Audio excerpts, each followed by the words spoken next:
é que a Action T4, que nem eu falei ele aqui, muitos de vocês devem saber, mas foi o programa do Hitler para exterminar pessoas com deficiência, especificamente com foco maior em autistas, né? O porquê, não sei, mas o autismo, as pessoas autistas, elas eram muito mistificadas, né? Muito mais do que hoje, né? Então, até porque tinha muito mais charlatão por metro quadrado, né?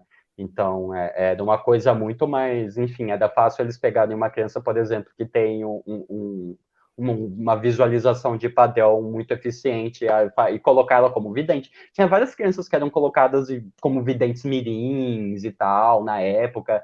Criança neurodiversa sempre foi usado como fantoche do jeito que quis, até mesmo habilidades extremamente específicas, sabe? Sempre vão fazer um freak show com a gente. E o Action T4, né, foi fez parte do Holocausto, né? O Holocausto não é só especificamente os campos de concentração onde as maiores vítimas, onde as vítimas mais frequentes eram os judeus, né? Mas Tanto que, também tanto que, outros depois grupos. que, tanto que os campos de concentração foram basicamente o final de tudo, né? Porque, enfim, Foi, começou com a gente, né? começou com a gente e É, assim, depois foram para outros grupos sociais, né? Grupos né? minoritários, como judeus, ciganos, comunistas, enfim, mas começou com as pessoas com deficiência, em especial com os autistas e quem e a galera da deficiência intelectual, né? Então a gente Não, morria. se você fosse guia de suporte elevado, independente do que É. fosse. Então, basicamente, a pessoa morria ou de fome ou de câmara de gás, que isso já foi mais para frente, mas o que era mais comum era por injeção letal, né? Eutanásia. Então, Até porque, tipo, o Action T4 ele começou bem no início mesmo, né? é, Então, tipo, metade do Action T4, meio que as pessoas ainda ficaram sem entender o que estava acontecendo. Teve uma resistência muito grande, inclusive foi uma das principais coisas que enfraqueceram o Hitler, né? Mas a gente vê, por exemplo, esses tipos de coisas se repetindo hoje em dia, né?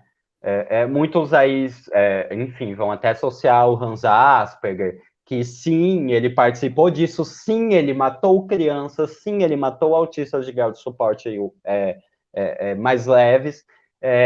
Inclusive, se eu e o Ricardo, por exemplo, estivéssemos lá na época do Action T4, a gente teria sido morto, porque o Asperger dele deixa bem claro que ele salvava autistas nazistas, autistas que serviriam aos propósitos nazistas. Ele deixa isso bem claro.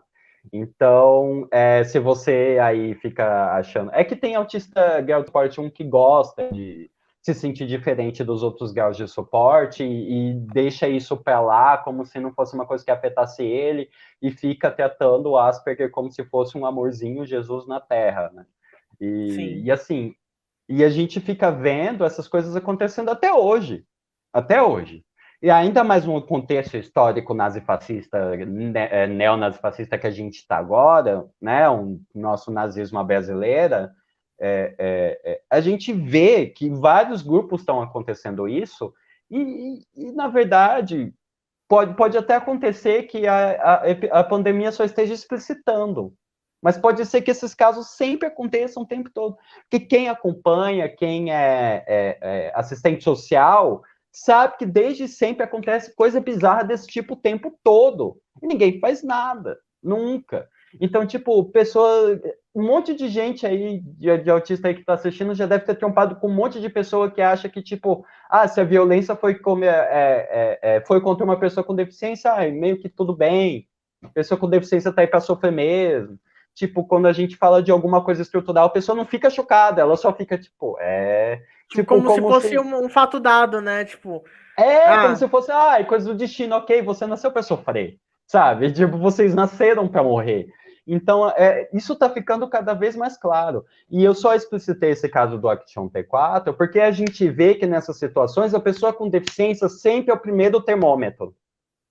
Sempre é o primeiro termômetro. E é sempre o primeiro grupo a ser ignorado. Aconteceu isso um pouquinho antes da Segunda Guerra, que acontecia quando a Rússia era um império, era um czarismo. Não tinha nada para pessoa com deficiência antes de 1917 na Rússia. Não, era tipo assim, uma coisa. Eu lembro que tinha um direitozinho extremamente difícil, extremamente específico e difícil de conseguir para trabalhador de chão de fábrica, não para criança, né, em quem nascesse, não tinha conceito de deficiência antes, né? E a gente começou a ter, e começou a se ter na Rússia a partir do momento da Revolução de 17, quando os Romanov foram dispostos do poder, né? Então, é aí que se começou, por exemplo, a trabalhar na União. Aí que, inclusive, o discurso maior de Lenin, o do partido, na época dos bolcheviques, era sobre a questão de pessoas com deficiência, e não só os trabalhadores de chão de fábrica. Como a gente pôde ver, eu nem sei pronunciar o nome desse educador, o Ricardo estudou sobre ele, aquele que a gente estava vendo É o naquele artigo. Vygotsky. Vygotsky, ele, inclusive, depois da Revolução, eles tiveram uma revolução na educação da pessoa com deficiência absurda, assim. Então, tipo, chegou esse educador, que ele era uma espécie de Paulo Freire, que começou a pensar em medidas específicas educacionais para pessoas com deficiência, mas voltada para... É que, na época, a deficiência era uma questão tão, tipo, assim, tem que ser a pior, tem que ser a que mais te delimita. Então, por exemplo, cego, surdo, que são coisas assim de primeiras sentidos que a gente usa, né? Sentidos primários que a gente usa, eram mais vistos na época. Mas lógico que nisso estavam crianças também, que por motivos neurológicos diversos não tinham capacidade de estar, não tinham, desculpa, não tinham condições de estar dentro de uma instituição na época, até porque a gente tem que entender que a gente está falando de contexto de guerra, a gente está falando, na verdade, muito me surpreende ter estudos tão específicos e tão avançados, que se a gente vê é mais avançado que hoje em dia, até sobre questão de educação para criança com deficiência, ter na época, com tanta falta de recurso, com desgraça, ainda tendo que lutar contra o nazismo, sabe? Tem o fronte antinazista, o fronte antinazista oriental, que foi o caso da Grande Guerra Patriótica dentro da União Soviética, foi um dos maiores batalhas, foi o maior fronte contra o nazismo, né? Na época que os Estados Unidos, e a Inglaterra e a França, eles não eram muito interessados em combater o nazismo. Eles deixaram o nazismo tomar a proporção que tomou para começar a combater, né? Então, a gente vê que esses momentos voltam, e quem se ferra primeiro, né? E se ferra na invisibilidade. Aí depois que começa a visibilidade, e ainda a gente continua se ferrando um pouquinho, mesmo com as pessoas vendo a gente ser torturado, é a gente.